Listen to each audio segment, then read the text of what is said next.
इस वीडियो में हम बात करेंगे काइनेटिक थ्योरी ऑफ गैस के बारे में, जिसमें हमने कुछ निश्चित पॉइंट निर्धारित किए हैं। कुल 6 पॉइंट्स में हमने ये थ्योरी डिस्कस करने की कोशिश की है। तो पॉइंट वाइज मैं इन पॉइंट्स को एक्सप्लेन करूंगा। सबसे पहला पॉइंट है ऑल मॉलिक्यूल्स ऑफ गैस और small solid and spherical in shape.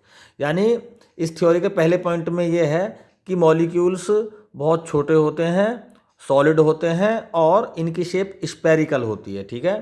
दूसरा point, volume of molecules are negligible than volume of gas.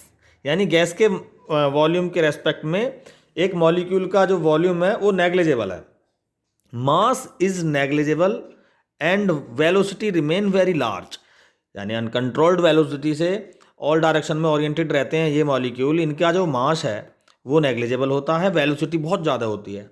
अच्छा, इन पर ग्रेविटी का कोई इफेक्ट नहीं पड़ता। No effect of force of gravity on the motion of molecule. Molecule के motion पर gravity का कोई इफेक्ट नहीं पड़ता और no attraction force occurs between them. उनके बीच में कोई अट्रैक्शन फोर्स भी काम नहीं करता। Molecules collide elastically in which kinetic energy is constant.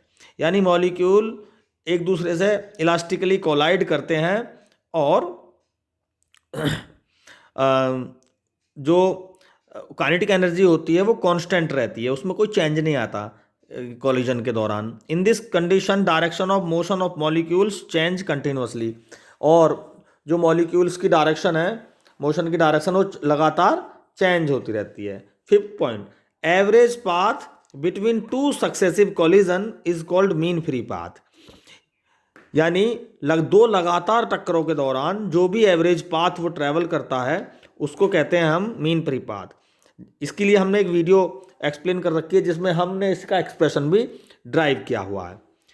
Next point इसी में देखते हैं, mean free path and time during this collision is called relaxation time. और दो टक्करों में जितना टाइम लेता है वो मॉलिक्यूल, उसको हम बोलते हैं रिलैक्सेशन टाइम।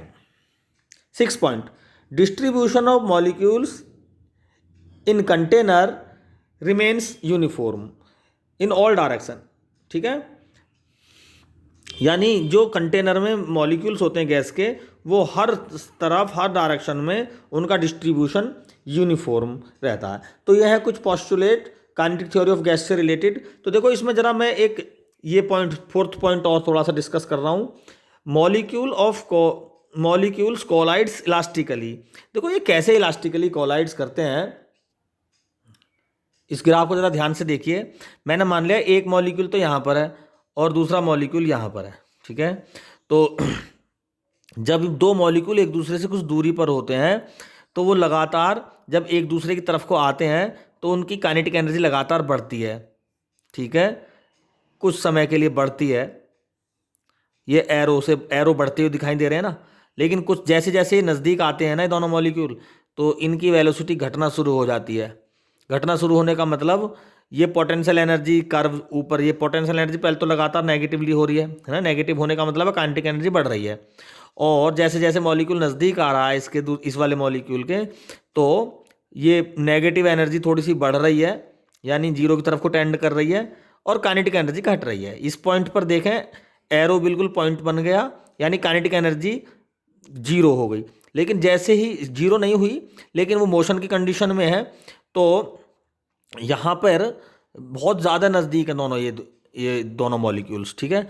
अगर ये थोड़े से भी नज़दीक आते हैं, यानी यहाँ पर ये आते हैं, तो इनके बीच में रिपल्सन पॉजिटिव हो जाता है। ठीक है। पोटेंशियल एनर्जी जब पॉजिटिव, जैसे जैसे पोटेंशियल एनर्जी बढ़ती चली जाएगी तो इनका रिपल्सन, फोर्स ऑफ रिपल्सन इनके अंदर क्रिएट होगा, जिसकी वैल्यू भी लगातार बढ़ेगी। और इस पॉइंट पर जाकर पोटेंशियल एनर्जी इतनी बढ़ गई कि इनके बीच में रिपल्सन कुछ ज़्यादा ही हो गया और ये बिना टकराए एक दूसरे से फिर दूर चले जाते हैं। ठीक है। तो कहने का मतलब ये दो मॉलिक्यूल एक दूसरे के नज़दीक आए और बिना टकराए दूर चले गए। तो इसका मतलब ये हुआ यहाँ पर लॉस ऑफ एनर्जी तो है नहीं। ठीक है। जिसमें हमने कहा है कि काइनेटिक एनर्जी में कोई चेंज नहीं होता। हालांकि काइनेटिक एनर्जी बढ़ रही है, वो फिर वहीं पर आ गई, फाइनल चेंजिंग नहीं आई ना। पहला पॉइंट यहाँ था, यहाँ से चला और यहाँ पे आया, फिर दोबारा कभी तो यहीं पे पहुँच गया वो। तो फाइनली चेंज इसमें नहीं आया। वैसे काइनेटिक एनर्जी लगातार पहले बढ़ी, फिर घटी, फिर पोटेंशियल एनर्जी बढ़ना शुरू होगी पॉजिटिवली। नेगेटिव वैल्यू जैसी पहले नेगेटिव थी पोटेंशियल एनर्जी, नेगेटिव वैल्यू बढ़ रही थी, फिर नेगेटिव वैल्यू घटते घटते जीरो हुई, फिर फाइनली वो पोटेंशियल एनर्जी पॉजिटिव हो गई। और जब पोटेंशियल एनर्जी बहुत ज़्यादा पॉजिटिव हुई तो एक कंडीशन में इनके बीच में रिपल्सन क्रिएट हो गया और मॉलिक्यूल बिना टकराए ही एक दूसरे से फिर दूर दूर चले गए और अपनी इनिशियल स्टेट पर चले गए। ठीक है, तो इस कंडीशन में इस कॉलिजन को कहते हैं इलास्टिक कॉलिजन। Thank you.